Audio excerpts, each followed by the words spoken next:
ہم کہتے ہیں کہ جی آرمی چیف کے میرے اوپر بھی ایک دو الزام لگائیں جی، اس کا ہم نے متنازع کر دیا، اس کا آرمی چیف کا۔ میں نے تو کبھی متنازع نہیں کیا۔ میں تو کہتا ہوں جو میرٹ کے اوپر آرمی چیف ہے اس کو بنانا چاہیے۔ مجھے تو کوئی اپنا آرمی چیف نہیں چاہیے، پھر سے نہ مجھے اپنا کوئی جج چاہیے، نہ مجھے کوئی اپنا آئی جی چاہیے، نہ مجھے اپنا کوئی نیب کا ہیڈ چاہیے۔ مجھے تو بہترین میرٹ کے اوپر لوگ چاہیے، ان کو چاہیے۔ ہر آدمی ان کا اپنا ہونا چاہیے۔ اب پنڈی اسلام آباد کا شہباز شریف نے آئی جی بنایا، اس کو سزا ہونے والی تھی سیف سٹی کیس میں، اس آئی جی کو اس کو سزا ہونے والی تھی، اس نے اٹھا کے اس کو آئی جی بنا دیا۔ کیوں بنایا اس کو؟ کیونکہ وہ کرپٹ ہے، وہ اب اس کی خدمت کرے گا، وہ اس کا ہر ناجائز کام کرے گا۔ اس لیے اس طرح ملک تباہ ہوتے ہیں کہ اداروں کے اوپر لوگوں کو اس لیے نہیں لے کے آتے کہ وہ میرٹ پہ اور ملک کا فائدہ ہوگا اور ادارے کو مضبوط کرے گا، ان کو اس لیے لے کے آتے ہیں کہ یہ ان کے غلط کام کریں گے، اور یہی انہوں نے کروایا آج تک۔ عدلیہ کے اندر انہوں نے ڈنڈے مار کے جب چیف جسٹس سجاد علی شاہ جیسا دیانتدار جج کو جب بھگایا وہاں سے، اور پھر پیسے رشوت دے کے اس کو جب ہٹایا، تو یہ اس لیے نہیں کہ ان کو کوئی فکر تھی کہ پاکستان کی عدلیہ ٹھیک کام نہیں کر رہی، اس لیے کہ وہ ان کے نیچے نہیں تھی، ان کی غلامی نہیں کر رہی تھی، ان کے غلط کاموں کے اوپر غلاف نہیں ڈال رہی تھی، چھپا نہیں رہی تھی۔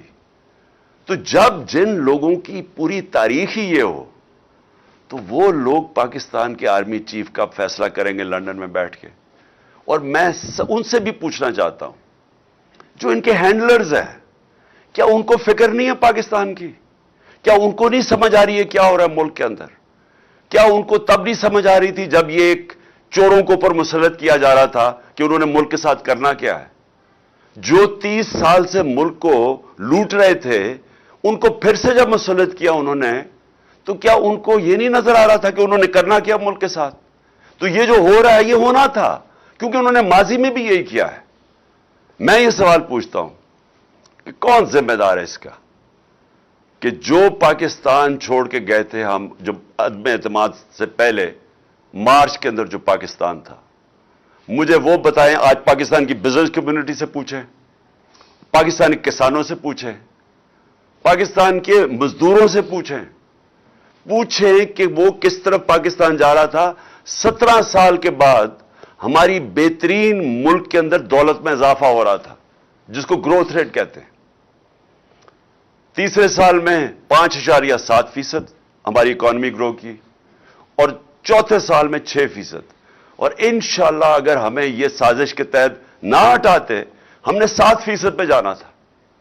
جو تیل کا تھا، جو اصل ہمیں جھٹکا پڑا تھا تیل کا، تیل کی قیمتیں تو نیچے آ گئی ہیں۔ تو ہم نے جو اپنے لوگوں کو مہنگے ڈیزل اور پیٹرول سے بچایا تھا سبسیڈائز کر کے، وہ ہم یہی سوچ رہے تھے کہ ہم روس سے سستا تیل لیں گے، اور دوسری چیز ہم اور چیزوں سے پیسہ نکال کے، یعنی اور اپنی ڈیولپمنٹ فنڈ سے پیسہ عوام کو سبسیڈائز کریں گے تاکہ بوجھ نہ پڑے عوام پہ، تاکہ مہنگائی نہ ہم روک کے رکھیں۔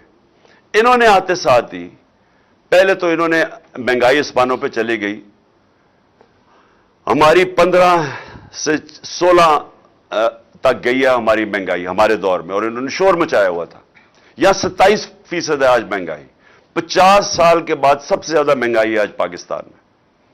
اور انہوں نے ان کی وجہ سے، کیونکہ یہ اکانومی نہیں ہینڈل کر سکے، آج روپیہ ان کے دور میں تقریباً 39 روپیہ گرا ہے، 49 روپیہ ڈالر مہنگا ہوا ہے۔ ان کے دور کے اندر آج پٹرول ڈیزل کی قیمتیں کدھر ہیں؟ ہمارے دور میں کدھر تھی؟ ان کے دور میں بجلی کی قیمت آج کدھر گئی ہے؟ جو آج لوگوں سے پوچھیں کہ جو ان کو بجلی کے بل آ رہے ہیں، ابھی جو گیس کی شارٹیج آنے والی ہے اور جو گیس کی قیمتیں ہیں یہ سردیوں میں، ان کے دور میں آج دیکھنا اب کدھر آ رہی ہیں، جو انہوں نے IMF سے مان چکے ہیں۔ تو میں سوال یہ ہے کہ ہمارے دور میں بھی IMF تھا، ہمارے دور میں بھی کورونا کی وجہ سے مہنگائی تھی، عالمی مہنگائی تھی، لیکن وہ دور دیکھ لیں مارچ کا اور یہ آج دیکھ لیں، 6 مہینے میں یہ ملک کدھر پہنچا ہے۔